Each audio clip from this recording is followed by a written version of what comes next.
I wouldn't let them have a nickel until they understand, what a trust does, what a life insurance policy means, what wealth preservation means. Next, family businesses and investment entities are critically important. When families get built wealth, they typically have family LLCs. They have investment clubs. They make sure every family member has some sort of a role in the organization. There's not really in families that are really wealth builders. Not I'm not talking about rich families. I'm talking about families that are oriented toward building wealth.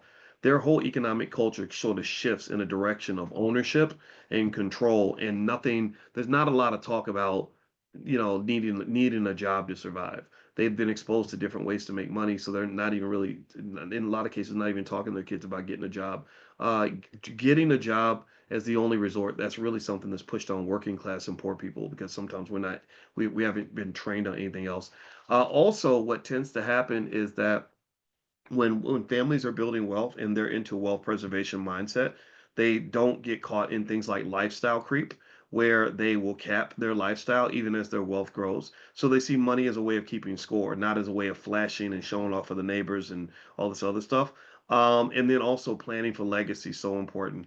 Wills, trusts, life insurance, that really should just be something I would just have all the kids take a class on all three of those things or go through some training with you on that just to make sure they understand the assignment.